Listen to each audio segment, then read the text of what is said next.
할렐루야, 성삼위 하나님의 성호를 찬양합니다. 오늘은 창세기 31장을 나누도록 하겠습니다. 야곱은 분명히 속이는 자입니다. 계산이 빠른 자입니다. 팥죽 한 그릇에 장자권도 빼앗고 아버지 이삭의 축복도 교활하게 가로챈 약삭빠른 자입니다. 그 야근깨와 교활한 계산으로 하여금 야곱은 세상 어디를 가도 떵떵거리며 잘 살 것만 같았습니다. 그런데 그게 아닙니다. 도리어 야곱은 이제 자기보다 더 한 수 위인 라반을 만나게 됩니다. 그렇습니다, 여러분. 하나님은 우리가 강할 때 더 강한 자를 만나게 하십니다. 우리가 남을 속일 때 나보다 더 잘 속이는 자를 만나게 하셔서 우리를 힘들게 하십니다. 야곱은 거기서 자신보다 더 한 수 위인 라반의 야근깨와 속임에 20년을 넘게 고생을 하게 됩니다. 여기서 우리는 궁금한 게 있습니다. 과연 야곱이 무슨 생각을 했을까 하는 것입니다. 20년 동안 자기 외삼촌 같은 혈연임에도 불구하고 20년 동안을 속고 고생하면서 살아가는 이 야곱은 과연 무슨 생각을 했을까? 자기보다 더 한 수 위인 라반을 만나면서 여러 번 당하고 차이면서 많은 밤을 한숨을 뱉고 눈물을 삼켰을 것입니다. 그러한 가운데에서 과연 야곱은 어떤 생각을 하였을까요? 나보다 더한 놈이 있네. 아니면 아이고 세상 징글징글하다. 이렇게 악한 세상에 나처럼 순수하게 약은 사람은 어떻게 빌어먹고 살겠어? 어휴 했겠습니까? 모르긴 몰라도 야곱은 다음과 같이 고백하지 않았나 생각을 합니다. 내 야근수로는 안 되는구나. 내 야금과 꽤 그 악착 같음으로 한계와 절망만 있구나. 내 힘과 내 야근수로 잘 살 수 있을 것이라는 것은 착각이며 오해이며 무지이구나. 아이고 하나님 저 좀 도와주세요. 저 스스로는 도저히 안 되겠네요. 분명히 그리고 고백하고도 남았을 것입니다. 본문이 이를 잘 보여주고 있기 때문입니다. 본문에서 이 야곱에게 이제 위기가 닥칩니다. 점 있는 것과 얼룩무늬 양떼 품삯 사건으로 인해서 외삼촌 라반의 아들들이 야곱에 대해 적개심을 품기 시작을 합니다. 1절입니다. 야곱이 들은즉 라반의 아들들의 말이 야곱이 우리 아버지 소유를 다 빼앗고 우리 아버지 소유로 인하여 이같이 거부가 되었다 하는지라 하는 것입니다. 하긴 최근 라반 역시도 야곱을 대하는 태도가 전과 같지는 않았습니다. 야곱을 바라보는 싸늘한 시선과 못마땅한 표정이 심상치 않았습니다. 그래서 야곱의 마음은 점점 무거워져 가기만 합니다. 야곱의 고민이 깊어져 가기만 합니다. 이제 더 이상 라반의 집에 있을 수 없는 지경에까지 이르렀던 것입니다. 야곱은 이제 결정을 해야 됩니다. 하지만 쉽지 않은 결정이었습니다. 고민도 깊고 밤도 깊었습니다. 바로 그때였습니다. 하나님께서 야곱에게 말을 걸어오십니다. 3절입니다. 여호와께서 야곱에게 이르시되 내 조상의 땅 내 족속에게로 돌아가라. 내가 너와 함께 있으리라 하신지라. 아멘. 이것은 하나님께서 야곱을 두 번째로 찾아오신 사건입니다. 20여 년 전 외삼촌 라반의 집으로 도망치는 야곱을 베델에서 첫 번째 만나 주셨고 오늘 이 위기 시간에 하나님께서 야곱을 두 번째 찾아오신 것입니다. 그렇게 자기 스스로의 힘으로 악착같이 살아보겠다고 바둥바둥했던 야곱은 오늘 또다시 하나님을 만나며 확인하고 절절히 배워가는 게 있습니다. 내 삶 속에서 하나님이 일하시는구나. 점 있는 것과 얼룩무늬 양떼 품삯 사건도 내 지혜와 꾀라고 생각했는데 그게 아니구나. 하나님께서 개입해 주셨구나. 하나님께서 내게 챙겨주시는구나 라고 야곱은 깨닫기 시작을 합니다. 그 부분이 바로 7절에서 9절 부분입니다. 그렇습니다, 여러분. 악착 같은 내 몸부림과 애씀이 나를 살리고 나를 지킨다고 여겼지만은 실은 하나님께서 나를 지켜주셨고 막아주셨고 살리셨던 것입니다. 베델에서 약속하신 하나님께서 그 약속을 신실하게 이루어 가시며 내 인생을 이끌고 가시는구나. 13절을 잘 읽어보시기 바랍니다. 야곱의 야근수와 깨와 계산이 일하는 게 아니라 살아계신 하나님께서 나와 함께 동행해 주시고 또한 야곱의 삶 속에서 함께 일하고 계셨던 것입니다. 그렇게 절절히 배워가고 확인하고 고백하고 있습니다. 이는 본문에서 야곱이 라헬과 레아에게 고백하는 장면에 잘 함축되어 있습니다. 그렇게 야곱은 신앙을 배워갑니다. 하나님을 조금씩 점진적으로 알아갑니다. 사랑하는 여러분, 잊지 마시고 잘 기억하시기를 바랍니다. 기독교 신앙은 사이다의 톡 쏘는 맛의 체험으로 배워가는 게 아닙니다. 콜라처럼 톡 쏘는 것으로 알아가는 게 아닙니다. 내가 그토록 원하는 내 소원이 하루아침에 이루어지는 기적을 경험하며 배워가는 것도 또한 아닙니다. 밤에 자다가 환상을 보는 신비로 배워가는 것도 아니고 탁월한 청산유수의 말씀씨로 알아가는 것도 아닙니다. 신앙은 매일매일 우리에게 일어나는 하찮고 값없는 보잘것없는 여러분 때로는 지루하고 비루한 삶의 현실 속에서 부대끼고 씨름해가는 것이 우리 실존이요 삶의 자리요 또한 신앙의 자리입니다. 야곱이 그 질퍽한 삶의 현실 가운데 최선을 다해 살아내면서 하나님께서 나와 함께 살아주시는구나, 나를 위해 일하고 계시는구나, 이러한 여러분 신앙의 체험을 조금씩 체험하며 알아가면서 눈떠가는 것이 바로 신앙입니다. 무지한 나를 설득하고 계시고 귀먹고 눈먼 나에게 끊임없이 말 걸어주시는 하나님을 확인해가는 것이 바로 여러분 신앙이요 또한 그것의 열매가 바로 믿음입니다. 사랑하는 여러분, 오늘 하루의 시련을, 하루의 시험을, 하루의 고단함과 힘겨움을, 하루의 인내를 묵묵히 그리고 소중히 잘 감당해 내시기를 바랍니다. 그렇게 하루하루의 수많은 삶의 정황들을 몸부림으로 살아내며 하나님을 나의 하나님으로 배워가고 신뢰해가며 고백하는 것입니다. 오늘 나의 삶의 정황은 하나님의 일터이고 하나님이 개입하시는 기적의 자리이고 또한 내가 하나님을 경험하고 만나가는 은혜의 자리임을 잊지 마시기 바랍니다. 이제 야곱은 떠날 때가 되었다라고 판단을 합니다.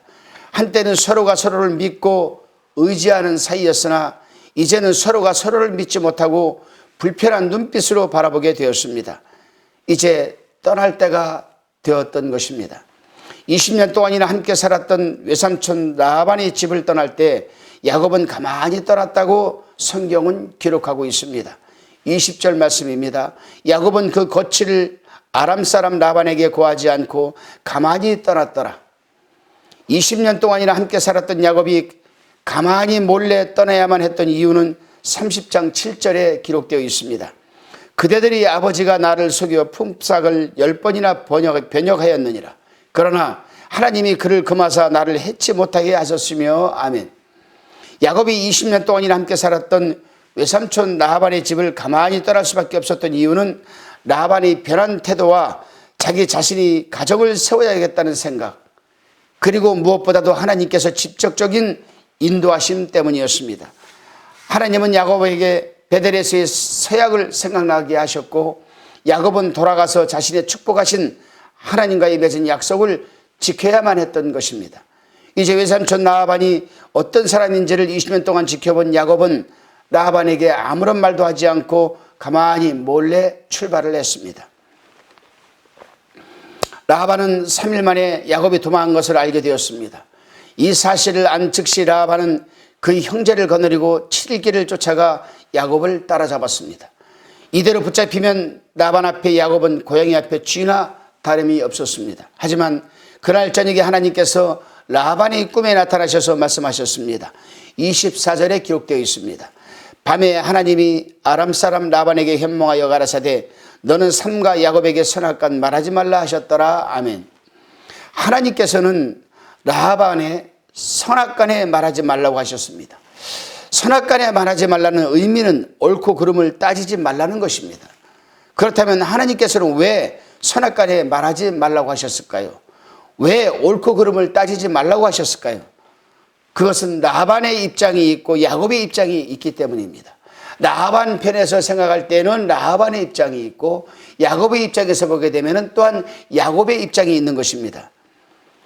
라반의 입장에서 볼 때는 분명 야곱은 라반의 소유를 몰래 훔쳐 야반도주한 도둑놈입니다. 20년 전 갈 곳 없고 의제 것 하나 없는 떠돌이에 불과했던 불쌍한 야곱을 받아주고 먹여주고 입혀주고 어엿한 가정까지 이루며 살게 해주었더니 감사한 마음도 없이 몰래 도망가 버린 여러분 인간에 불과하다고 라반은 생각을 했던 것입니다. 반대로 야곱의 입장에서 보게 되면은 라반은 20년 동안 노예로 부려먹으면서 일한 대가를 지불하지 않은 악덕한 사람이었습니다. 누구의 기준으로 보느냐에 따라 옳고 그름이 달라질 수 있기 때문에 하나님께서는 선악간에 말하지 말라고 라반에게 말씀하셨던 것입니다. 그렇습니다, 여러분. 우리는 여기서 한번 또한 생각해 볼 것이 있습니다. 오늘 우리는 어떤 존재입니까? 라반 같은 인간입니까? 야곱 같은 인간입니까? 내 주변에는 어떤 사람이 있습니까? 나의 소유를 몰래 훔쳐 야반도주한 배은 망덕한 도둑질한 사람이 있습니까? 아니면 일한 대가를 제때 지불하지 않은 악덕한 자가 있습니까? 야곱과 라반의 언약에 대한 말씀이 우리 귓전을 울리고 있습니다. 43절을 읽어보겠습니다. 라반이 야곱에게 대답하여 가로되 딸들은 내 딸이요 자식들은 내 자식이요 양떼는 나의 양떼요 내가 보는 것은 다 내 것이라. 내가 오늘날 내 딸들과 그 낳은 자식들에게 어찌할 수 있으랴. 야곱의 말에 외삼촌 라반이 대답했습니다. 그리고 라반의 대답은 야곱의 모든 소유가 다 자기 것이라는 것이었습니다. 한마디로 라반은 야곱의 모든 소유를 야곱의 것으로 인정하지 않고 있는 것입니다. 야곱의 것이 아니라고 부정하고 있는 것입니다. 라반의 생각과 심리 상태를 엿보게 하는 중요한 대목이기도 합니다. 그러나 야곱의 모든 소유는 야곱이 외삼촌 라반을 위해 20년간 일하고 하던 야곱의 것 또한 분명합니다. 사람이 지닌 속성 중 하나는 상대를 잘 인정하지 못한다는 부분입니다. 분명 인정해야 하는 것임에도 불구하고 사람들은 잘 인정하지를 않으려고 합니다. 도리어 부정하는 것에 우리 사람들은 익숙해져 있습니다. 특히 선에 대해서 진리에 대해서 궁극적으로 하나님을 잘 인정하지를 않으려고 합니다. 병적으로 부정합니다. 그리고 그 이유는 인간에게 있는 부패한 죄의 속성 때문이라고 우리는 알고 있습니다. 그러나 선은 마땅히 인정받아야 하고 진리는 시대를 초월해 인정되어야 하고 궁극적으로 하나님을 또한 인정해야 하는 것입니다. 왜냐하면 하나님은 살아계시고 하나님을 인정하는 것이 사람이 구원을 이루는 첫 걸음이기 때문입니다. 44절 46절입니다. 이제 오라 너와 내가 언약을 세워 그곳으로 너와 나 사이의 증거를 삼을 것이니라. 이에 야곱이 돌을 가져 기둥으로 세우고 또 그 형제들에게 돌을 모으라 하니 그들이 돌을 취하여 무더기를 이루매 무리가 거기 무더기 곁에서 먹고 그리고 이어 라반은 자신과 야곱 사이에 언약을 맺고 돌로 기둥을 세워 둘 사이 언약의 증거로 삼았습니다. 본문 44절에 언약으로 번역된 이 히브리어는 베리트라는 단어입니다. 베리트. 이 베리트라는 단어는 자르다, 죽이다라는 뜻을 가지고 있습니다. 바로 언약이란 생명을 담보로 한 엄숙한 약속임을 가르쳐 줍니다. 마치 돌에 새긴 글씨처럼 결코 파기되어서는 안 되는 쌍방간의 약속이 바로 언약입니다. 기분이나 감정, 상황이 변화에 따라 쉽게 파기되거나 부정되어서는 안 되는 신뢰와 책임의 기반을 둔 서로 간의 약속이 바로 언약입니다. 그러므로 언약은 반드시 지켜져야 하는 것입니다. 하나님의 약속은 바로 이 언약에 기초해 있기 때문에 절대로 변하지 않습니다. 왜냐하면 하나님의 약속은 하나님께서 예수님 안에서 하나님 자신의 피를 흘려 맺으신 피의 언약이요 생명의 약속이기 때문입니다. 그러므로 예수님 안에서의 하나님의 약속을 믿고 의지하여 하나님의 생명을 누려야 하는 것이 바로 우리 하나님을 믿는 백성들이 해야 되는 일인 것입니다. 본문 47절로 50절의 말씀입니다. 라반은 그것을 여갈사하 두다라 칭하였고 야곱은 그것을 갈렛이라 칭하였으니 라반이 말해 오늘날 이 무더기가 너와 나 사이에 증거가 된다 하였으므로 그 이름을 갈렛이라 칭하였으며 또 미스바라 하였으니 이는 그의 말에 우리 피차 떠나 있을 때에 여호와께서 너와 나 사이에 감찰하옵소서 함이라. 내가 내 딸을 박대하거나 내 딸들 외에 다른 아내들을 취하면 사람은 우리와 함께할 자가 없어도 보라 하나님이 너와 나 사이에 증거하시느니라 하였더라. 아멘. 여갈사도다와 갈레앗은 아람어와 히브리어로 둘 다 증거의 무더기란 뜻입니다. 라반과 야곱은 각각 자신들의 언어로 돌무더기에 이름을 붙인 것입니다.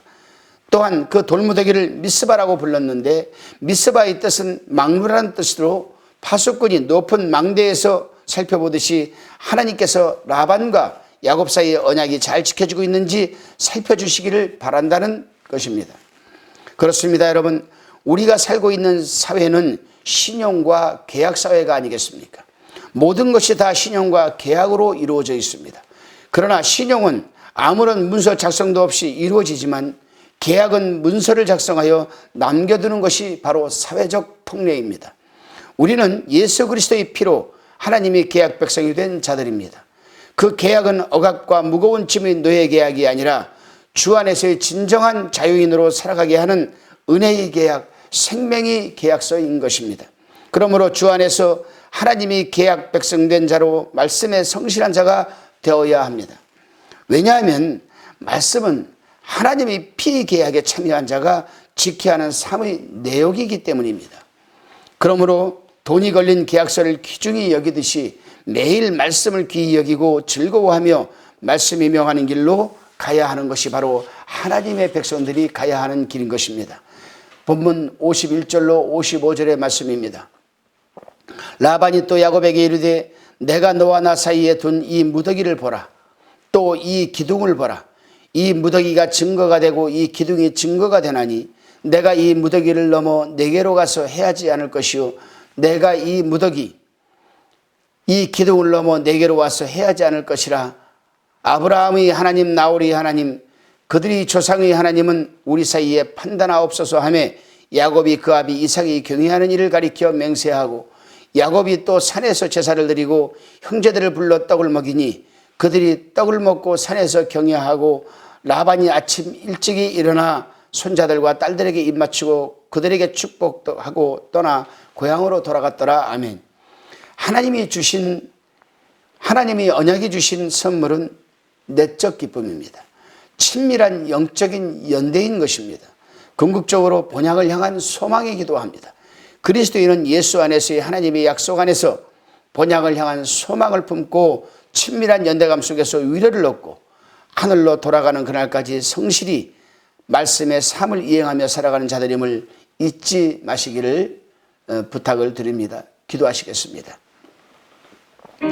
주님, 우리 인생을 홀로 살아가도록 내버려 두지 않으시고 우리 고난과 수고를 보시며 결코 짧지 않은 손길로 우리 인생을 이끌어 주심을 감사합니다. 이 세상의 삶 속에 있어서 남의 소유를 몰래 훔쳐 야반도주하는 인생이 되지 않게 도와주시고 내 욕망을 성취하기 위하여 상대의 당연한 권리를 짓밟는 어리석음도 범하지 않게 하여 주옵소서. 오늘 하루도 살아내야 할 삶의 자리에서 비록 나의 절망과 포기, 무력과 무능, 실패와 실수를 경험할지라도 결코 짧지 않은 손으로 나를 붙들어 일하고 계시는 하나님을 바라보게 하여 주옵소서. 그 하나님으로 인해 오늘 하루도 넉넉히 견디고 풍성히 살아내는 삶이 되게 하여 주옵소서. 또한 주님 안에서 우리에게 주신 하나님의 피 언약을 감사하며 본향을 향한 소망을 마음에 품고 성도 간의 친밀한 연대감을 배우며 성실히 말씀의 삶을 이행하며 사는 하루가 되게 하여 주옵소서. 항상 감사드리옵고 예수 그리스도의 이름으로 기도드리옵나이다. 아멘.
성방송 구독, 좋아요 부탁드립니다. 감사합니다.